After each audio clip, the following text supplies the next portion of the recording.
President Obama comes to Austin and honors the lasting legacy of LBJ.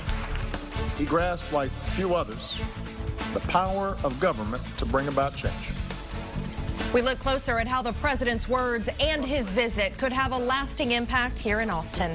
President Obama gave the keynote speech today at the LBJ Civil Rights Summit. He reflected on how President Johnson's legacy affected his own life. KXAN political reporter Josh Hinkle tells us his message was about legislative challenges LBJ faced and the challenges that lie ahead for the country.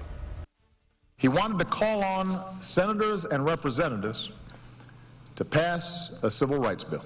Obama's speech highlighted the power of the presidency, not just shaping laws and debates, but in the case of Lyndon Johnson, reimagining a world as it should be. Most of his staff counseled him against it.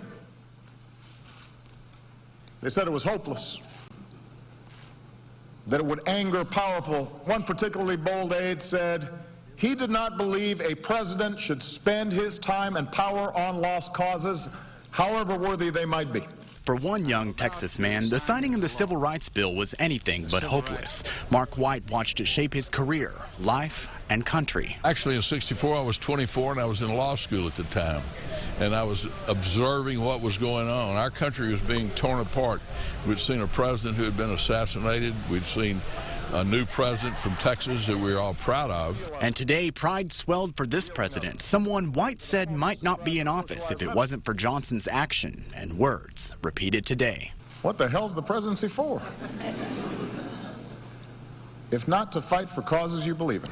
2 decades after this moment, White marched into the Texas Capitol as the state's 43rd governor, learning lessons from LBJ, and now hoping the same thing will happen for his grandson by his side for today's speech. I thought it was very inspiring and informative. America's marching forward. We don't march backward. Still, when it comes to civil rights issues, even the power of the presidency can hit walls. Just last month, Senate members of Barack Obama's own party helped block his latest nominee to the Justice Department, a post specifically meant to tackle civil rights issues.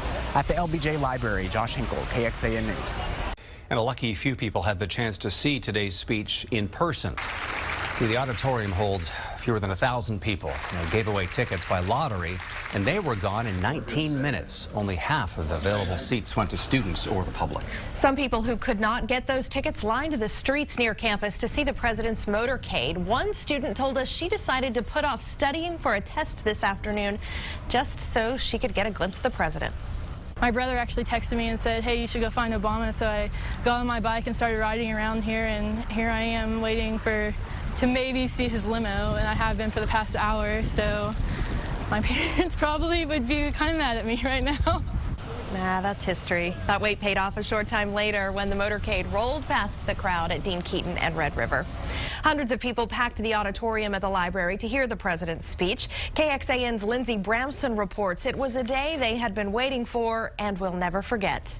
Today was certainly a day many say they won't forget. Some missed work to be here, others missed school. A civil rights summit many say was a rare opportunity. And when the time came. It's an important historical moment. We don't get to see the President of the United States that often, nor do we have a chance to talk about the civil rights movement and its legacy for today. And this is really a great moment for that. Jeremy Surrey teaches history at the University of Texas. He decided to take the day off and let his 9-year-old son Zachary miss school to listen to President Obama's speech.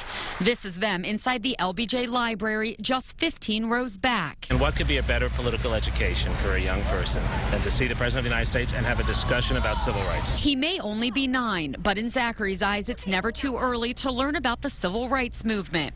He even brought this book written by civil rights leader John Lewis, who introduced President Obama at today's summit. I think it was important because he was saying how important it was that that people work hard to make the country more free. If this event encourages and inspires young people like my son to make a difference, then we'll be better off. And while he dreams of being a car engineer, Zachary says maybe a few more books could lead him down his father's path.